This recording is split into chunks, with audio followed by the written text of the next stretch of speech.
الحمدللہ وسلام علی عبادہ الذین اصطفیٰ اللہم صلی علی محمد وعلی آل محمد کما صلیت علی ابراہیم وعلی آل ابراہیم انکا حمید مجید اللہم بارک علی محمد وعلی آل محمد کما بارکت علی ابراہیم وعلی آل ابراہیم انکا حمید مجید۔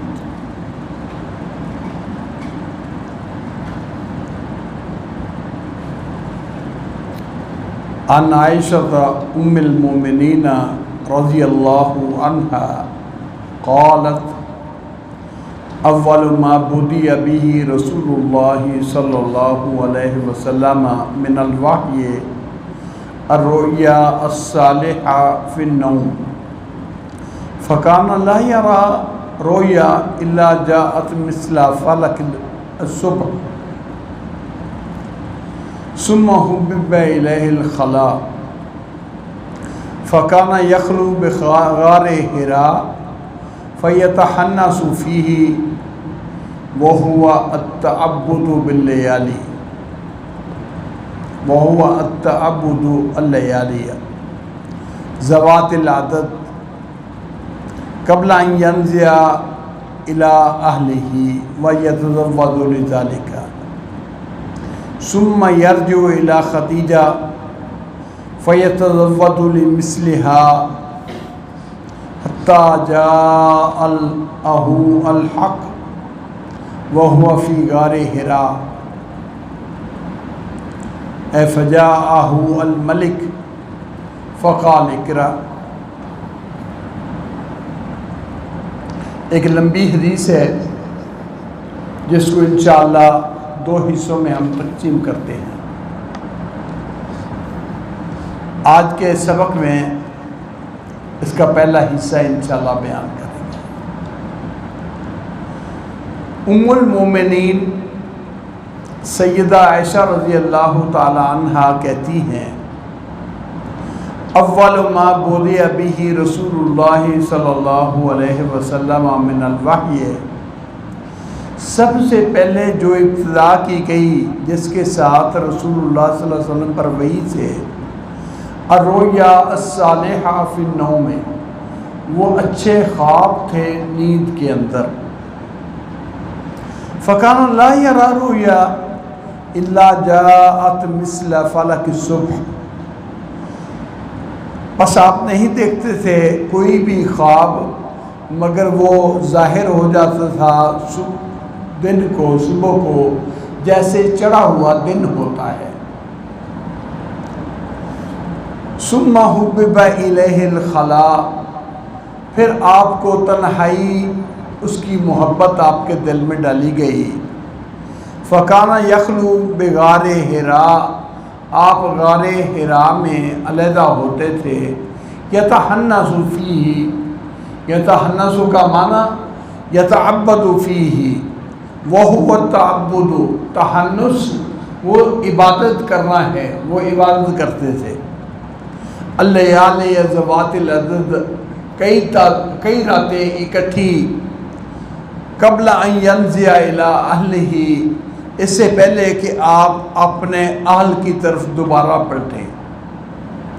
وَيَتَزَوَّدُ لِذَلِكَ، اور پھر آتے اور اسی طرح کا زاد راہ لے جاتے۔ ثُمَّ يَرْجِعُ إِلَى خَدِيجَةَ فَيَتَزَوَّدُ لِمِثْلِهَا، پھر پلٹتے خدیجہ کی طرف، پس زاد راہ لیتے اس کی مثل۔ حتیٰ جاءہ الحق، حتیٰ کہ آپ کے پاس وہ سچی بات، حق بات آ گئی۔ وہ ہوا فی غار حراء، اس وقت آپ غار حراء میں تھے۔ فجاءہ الملک، ان کے پاس آیا فرشتہ۔ فقال اقرأ، تو اس نے کہا پڑھو۔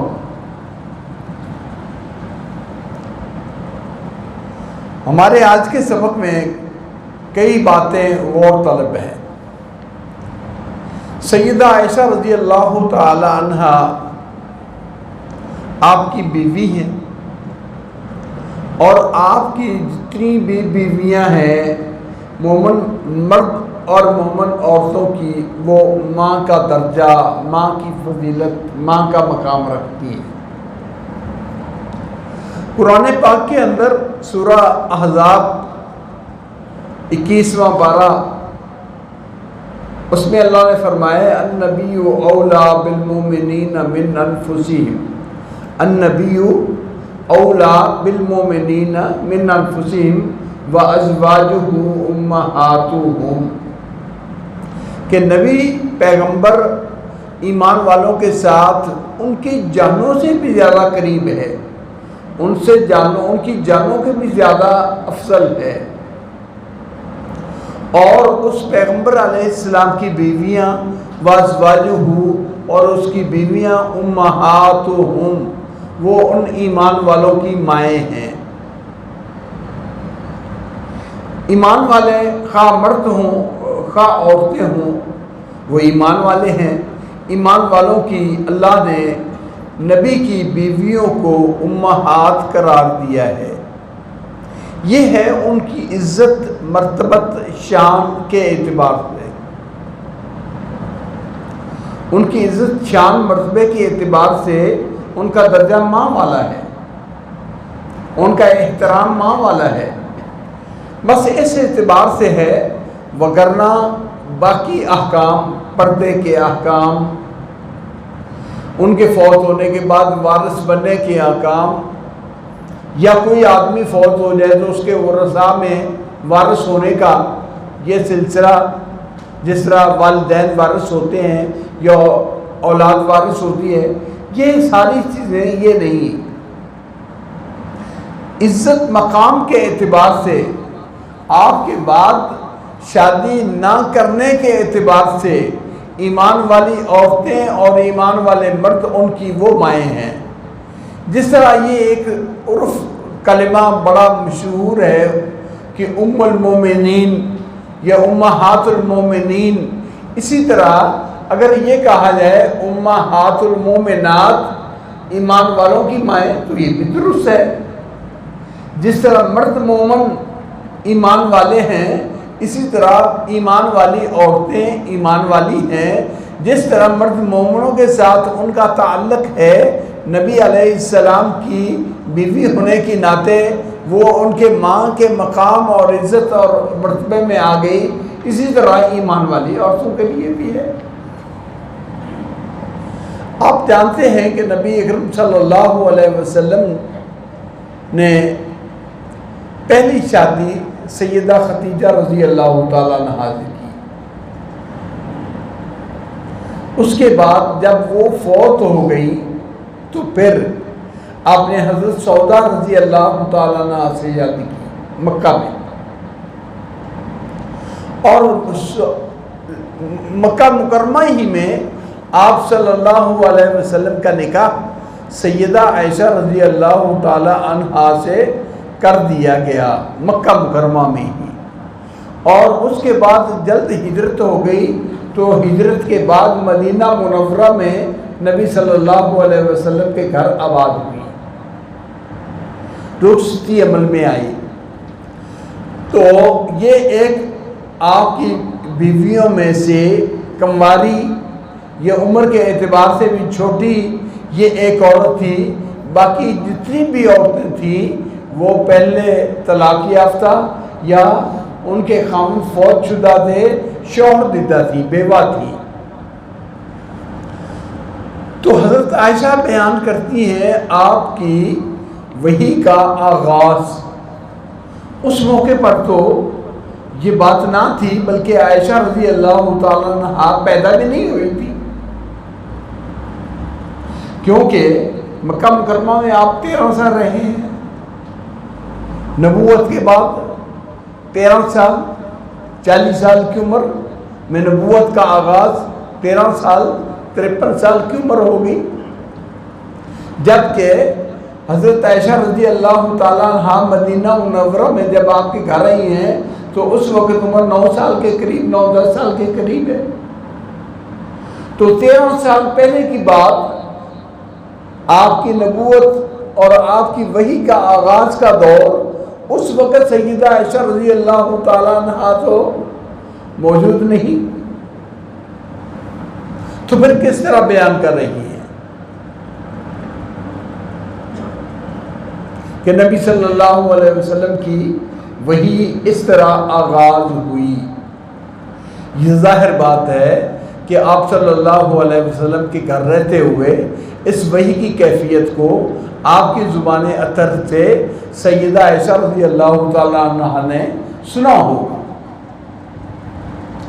اس اعتبار سے یہ بات حضرت عائشہ رضی اللہ تعالیٰ عنہا کی نبی صلی اللہ علیہ وسلم سے سننے پر مقبول کی جائے گی کہ یہ کیفیت انہوں نے آپ سے سنی، یا آپ کی وحی کا یہ قصہ صحابہ کے اس دور میں معروف اور مشہور تھا۔ جب معروف اور مشہور تھا تو سیدہ عائشہ رضی اللہ تعالیٰ عنہا نے بھی اس کو معلوم کیا اور اس طرح بیان کرتی تھی، اور کسی نے اس واقعے پر انکار نہیں کیا۔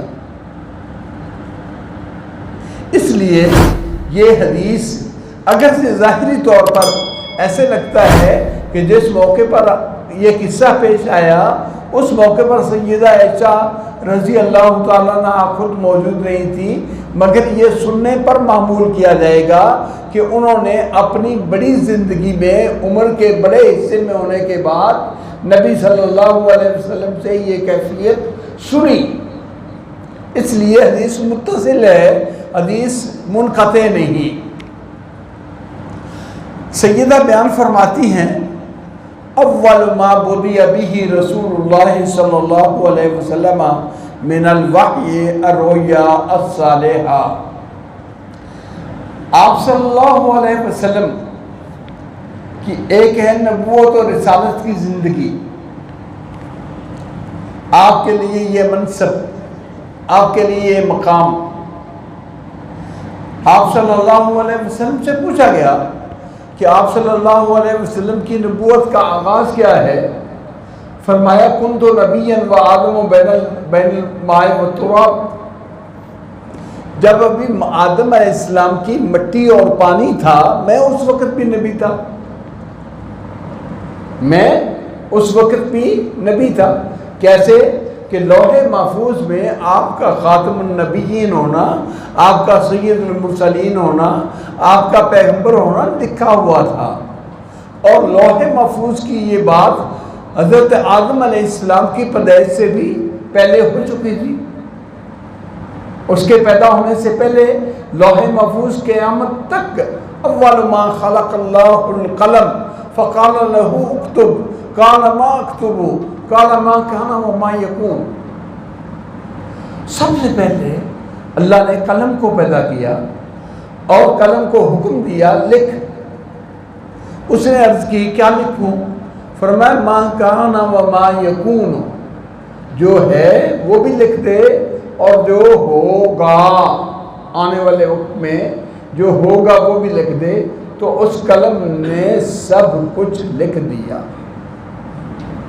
تو اس لوح محفوظ میں آپ صلی اللہ علیہ وسلم کا نبی اور پیغمبر ہونا لکھا ہوا تھا، معلوم تھا، لیکن آپ کو کسی کو لوح محفوظ کا پتہ نہیں۔ جب آدمی اس مرحلے میں آتا ہے تو اس چیز کے ظاہر ہونے کے بعد یہ ایمان کہ میری تقدیر میں یہ بات اسی طرح لکھی تھی۔ ایسے یہ کہ آپ کی تقدیر میں یہ لکھا ہوا تھا کہ آپ پیغمبر ہیں، خاتم النبیین ہیں، لیکن جب تک عملی وحی نہیں آئی تھی، آپ پر وحی کا اظہار نہیں ہوا تھا۔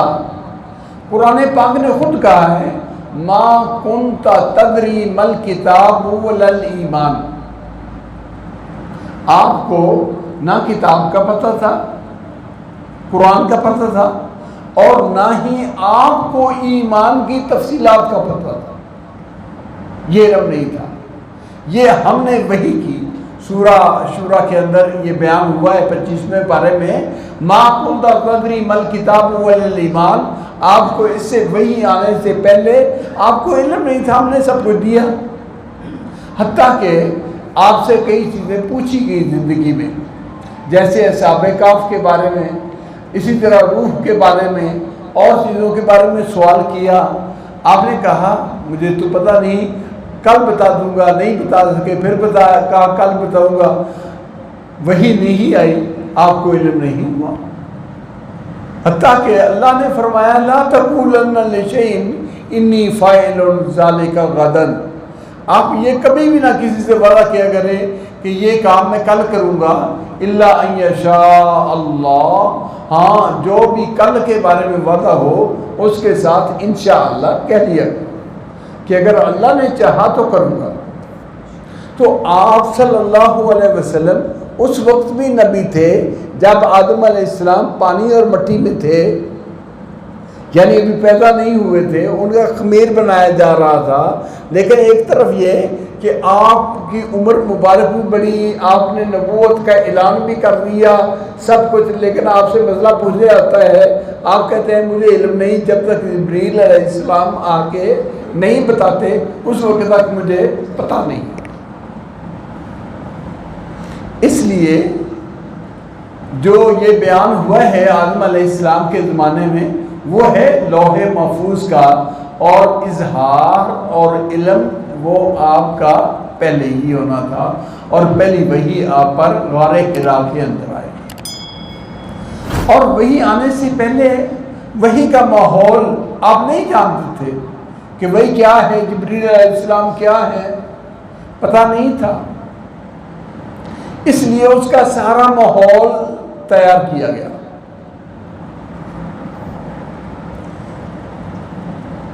وحی کے قبول کرنے کا ماحول وہ پیدا کیا گیا۔ آپ صلی اللہ علیہ وسلم کو ابتدائی طور پر ایک چیز خواب میں نظر آتی ہے، صبح دیکھتے ہیں تو وہ خواب پورا اسی طرح ہوتا ہے جو خواب میں دیکھا۔ دیکھو نا کہ پیغام موصول ہونے کا کہ پیغام کس طرح ہوتا ہے، یہ ابتدا تھی۔ پھر اس کے بعد آپ صلی اللہ علیہ وسلم کو بیداری میں آوازیں سنائی دینا شروع ہو گئی، ابھی تک سامنے نظر نہیں آیا، کچھ پیغام نہیں آیا، آوازیں شروع ہو گئی۔ اسی طرح آپ صلی اللہ علیہ وسلم کو جمادات ان کی طرف سے عزت اکرام احترام اور سلام پیش کرنا یہ شروع ہو گیا، اور آپ سنتے بھی تھے، آپ کو پتہ بھی چلتا تھا۔ آپ فرماتے ہیں کہ کانا بالمکہ حجرا یسلم، مکے میں ایک پتھر تھا مجھے سلام عرض کرتا تھا، پتھر سلام کرتا تھا، آپ سنتے تھے پتھر کی آواز اور سہن پہچان بھی جاتے تھے۔ یہ ساری چیزیں آپ کو تیار کیا جا رہا ہے اللہ کے اس قرآن کے اس پیغام کے لیے، تاکہ آپ صلی اللہ علیہ وسلم پر وہ سننا اور وہ قبول کرنا آسان ہو جائے، وگرنہ پیغمبری یا نبوت جب تک اللہ کی طرف سے پیغام نہیں آیا آپ اس کی حقیقت نہیں جانتے تھے، بلکہ آپ کے علاوہ باقی پیغمبر بھی نہیں جانتے تھے۔ باقی پیغمبروں کا بھی یہی حال ہے۔ طور پہاڑ پر حضرت موسیٰ علیہ السلام رات کے وقت گئے ہیں اور یہ سمجھا بھی آگ جل رہی ہے، وہاں سے میں آگ لاتا ہوں اور یہاں آگ جلا کے آگ سیک لیں گے۔ آگے گئے، کہا موسیٰ جوتی اتار دو، آپ ایک پاکیزہ وادی میں آ گئے ہیں۔ فَخْلَعْ نَعْلَيْكَ إِنَّكَ بِالْوَادِ الْمُقَدَّسِ طُوَىٰ، آپ وادی طویٰ میں ہیں، جوتی اتار دو۔ اللہ اکبر۔ جب اللہ تعالیٰ سے کلام ہوئی اور اللہ نے کہہ بھی دیا اخترتک، میں نے تجھے نبوت رسالت کے لیے پسند کر دیا ہے، پھر معجزہ دیا، علامت دی، اپنا عصا ما تلک بیمینک یا موسیٰ، موسیٰ یہ تیرے ہاتھ میں کیا ہے؟ قال ہی عصای اتوکأ بہا واحش بہا علی غنمی ولی فیہا مآرب اخری، یہ میرے ہاتھ میں لاٹھی ہے، اس کے ساتھ ٹیک بھی لگا لیتا ہوں، بکریوں کے لیے پتے بھی جھاڑ لیتا ہوں، اور کوئی کام کرنا ہوتا ہے تو وہ بھی کر لیتا ہوں۔ قال القها، کہا ذرا پھینکو نا۔ جب موسیٰ علیہ السلام نے وہی عصا پھینکا فَإِذَا هِيَ حَيَّةٌ تَسْعَىٰ، وہ ایک سانپ کی شکل میں دوڑنے لگا۔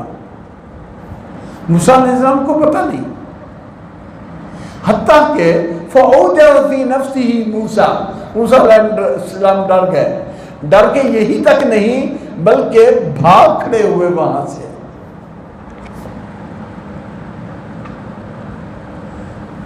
وہاں سے بھاگ گئے۔ اللہ تعالیٰ نے فرمایا اقبل ولا تخف، ڈر نہیں، آگے آ، ذرا وہی سانپ دوبارہ پڑھ، سنعیدها سیرتها الاولی، ہم اس کو پہلی حالت میں دوبارہ لٹا دیں گے، آپ پکڑیں گے تو یہ سانپ نہیں رہے گا، یہ وہی لاٹھی بن جائے گی۔ قرآن پاک نے یہ حقیقت بیان کی ہے۔ موسیٰ علیہ السلام کی نبوت کا آغاز، موسیٰ علیہ السلام کی نبوت کا آغاز، پہلی وہی یہ کیفیت جب اللہ تعالیٰ نے اللہ کے ایک دیکھ لیا ہے میں آگ دے کے آ رہا ہوں کہ یہاں سے آگ لاؤں، پتہ چل گیا ہے کہ یہ نورانی اللہ رب العزت کا نور ہے، اور وہ وہاں سے بات بھی ہوئی اور یہ فرعون کے لیے اور فرعون کے پاس جانے کے لیے مجھے، لیکن نہیں برداشت کر پائے، نہیں برداشت کر پائے، ڈر گئے، حتیٰ کہ اللہ رب العزت نے بلا کے یہ کہا۔ یہ باقی انبیاء کرام کا بھی یہی حال ہے کہ جب تک اللہ کا پیغام ان تک واضح ہو نہیں جاتا اس وقت تک اس پیغام کی ان کو حقیقت کا علم نہیں ہوتا۔ نبی محمد صلی اللہ علیہ وسلم پر بھی ابتدا پر یہ ساری کیفیتیں طاری ہوئیں، خواب آئے، سچے خواب، پھر عالم بیداری میں باتیں سنی، مکہ مکرمہ میں موجود حتیٰ کہ بعض جمادات ان کی آوازیں بھی سنی، حتیٰ کہ آپ صلی اللہ علیہ وسلم کے دل میں تنہائی اختیار کرنے کا شوق پیدا ہو گیا کہ میں مکے والوں سے کٹ جاؤں، الگ ہو کے غور فکر کروں، تو وہ غار حرا پر چلے گئے۔ اس وقت کے لیے انہوں نے لفظ بولا ہے یتحنث۔ یتحنث کا معنی کیا ہے؟ یتعبد، عبادت کرنا۔ عبادت کس طریقے پر کرتے تھے؟ عبادت کس طریقے پر کرتے تھے؟ ایک تو فطرت کے مطابق عبادت تھی۔ مکہ مکرمہ میں مکے والے مشرک ہونے کے باوجود اللہ کا تصور، بیت اللہ کا تصور، یہ سارا موجود تھا۔ یہ غور و فکر تھا آپ کا کہ اللہ رب العزت ساری کائنات کا خالق ہے، ساری کائنات کا رازق ہے، ساری کائنات کو ہدایت دینے والا ہے۔ یہ تحنس، یہ تعبد، غور و فکر تھا۔ اور آپ زاد راہ لے کر، زاد راہ انسان ہے، خواہ کچھ بھی ہو، بھوک بھی لگتی ہے، پیاس بھی لگتی ہے، حتیٰ کہ کافروں نے کہا تھا مال حاضر رسول یاکل الطعام و یمشی فی الاسواق، رسول کیسا، یہ کھانا بھی کھاتا ہے، بازاروں میں بھی جاتا ہے۔ جواب یہ آیا کہ ایک انسان رسول ہے، جب انسان رسول ہیں تو جو انسان کی ضرورتیں ہیں وہ آپ کی بھی ضرورتیں ہیں۔